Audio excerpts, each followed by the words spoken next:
All right, welcome back, everyone. So this is part two of our lecture. Part two, or sorry, backing up, part one involved why there was suddenly now a sharp increase in the availability of cheap cotton. What had once been a very expensive natural resource has become a very cheap natural resource, still profitable, but cheaper. And now you're going to see a shift in people uh, wanting cotton cloth. It's more comfortable than wool or linen.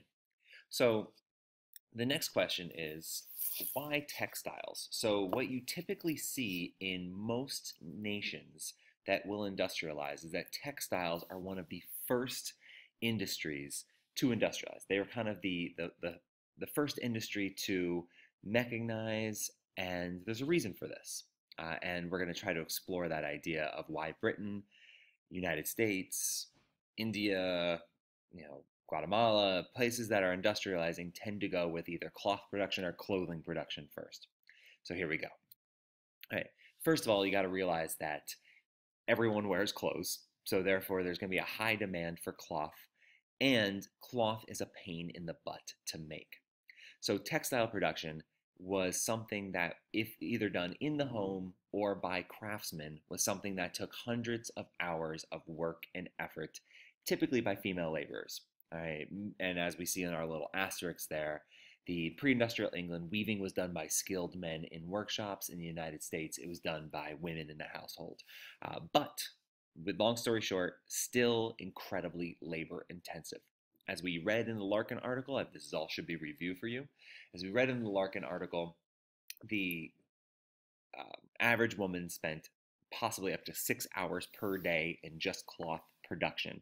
And to go from raw materials of wool or linen into a shirt was typically 6 weeks.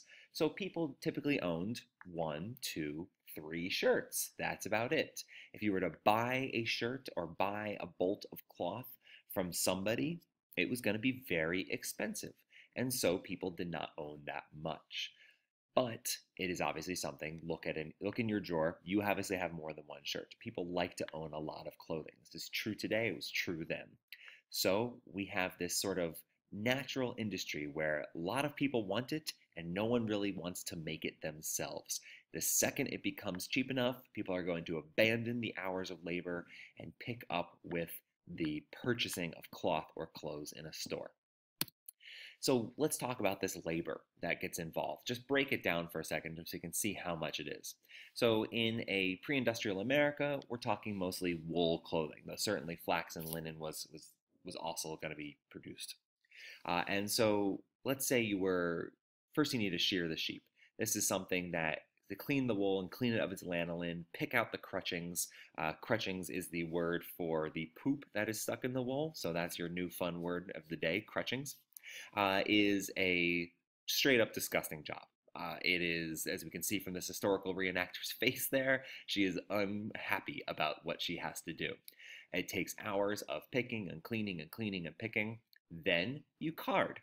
Carding is where you straighten the fibers from their kind of crooked, crumpled, tangled mess into kind of a nice, fluffy cloth. And so this is actually the first step that we mechanized. It is for me, as having tried each of these steps just as kind of for fun at various places, either in Lowell or in Old Sturbridge Village, carding to me is the least pleasant. It's just a nightmare to comb all of that wool. I could not think of something I would want to do less for hours at a time. So, um, it says that we will see at Old Sturbridge Village. Sorry about that. But what we have is the carding machines are going to be the very first thing. Just a big, giant comb roller powered by water was one of the first sort of machines, other than a sawmill, that you're going to see at the village level, because no one wants to do this. No one. This is the carding machine that is from Old Sturbridge Village, and it, as you can see, is just a series of bristled rollers. One side goes tangled wool, the other side comes that clean, fluffy stuff that you see behind the machine. Not a very complicated machine, and so would be something that you would barter for. Card my wool, and I will then spin it for you, something like that. The next step is spinning. The spinning wheel is something where the big wheel turns, but it's actually the little tiny wheel over here, and it's got a spindle. I'm sure you've all seen Sleeping Beauty or whatever you want. It's got a spindle here that allows you to spin it into thread very quickly. And this is the spinning wheel that people talked about in the Larkin article as being, the constant droning, the constant labor, the constant spinning. It was a fairly mindless task once you get good at it. And you can still buy a spinning wheel today. You can still spin your own thread. People do this. People who love knitting. My sister-in-law does it, for example. But it's not something you want to have to do to rely on all of your cloth. Then I forgot I had this video in here. So you can see this is a woman at Old Sturbridge Village demonstrating how you can spin this cloth.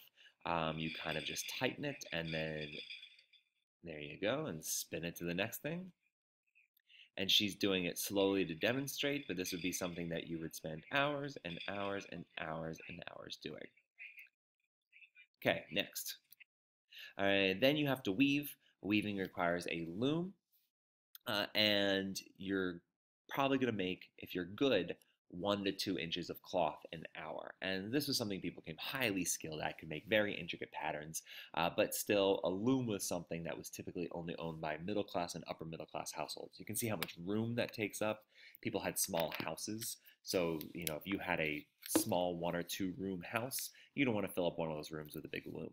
So this is something that would typically be a job for a middle class woman, a way to bring in more income from her family in addition to things like cheese making. So as we can see, going from the entire process, going through all of that, 1 to 2 inches an hour of weaving, hours and hours of spinning, picking out the disgusting things, wouldn't it be just swell? Wouldn't it be nice to just go to a cloth store and buy your own bolts of cloth?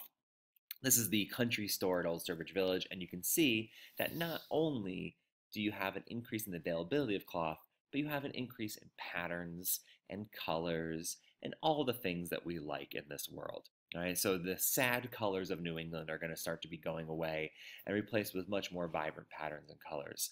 So hard work plus high demand equals guaranteed customers, and that means a low risk. So if you were Francis Cabot Lowell and you were thinking of, we need an industry that is going to be a surefire win, a surefire way to make money, cloth is pretty much it. Cloth and clothing production are labor intensive and something that we all need.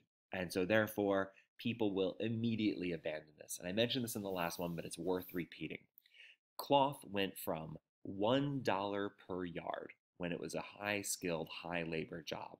After its mechanization, it will be reduced to 1 penny per yard. Very few things have fallen that dramatically that quickly. There is no incentive in making your own cloth. And as Larkin very accurately said, those spinning wheels and those looms are going to all be moved into the attic and start gathering dust in the 1820s and 1830s. And so what you're going to see is as a result of the mechanization of the textile mills, which we'll talk about in our next lecture, you're going to see this have an impact on all other industries. So there are no engineering schools prior to the Gilded Age. There are no sort of areas where a student could graduate high school, go to college, and learn how to run a factory. My brother went to Georgia Tech. He went to college and he learned engineering skills, which he then went and worked in a textile mill in South Carolina. So that exists today. It did not exist back then.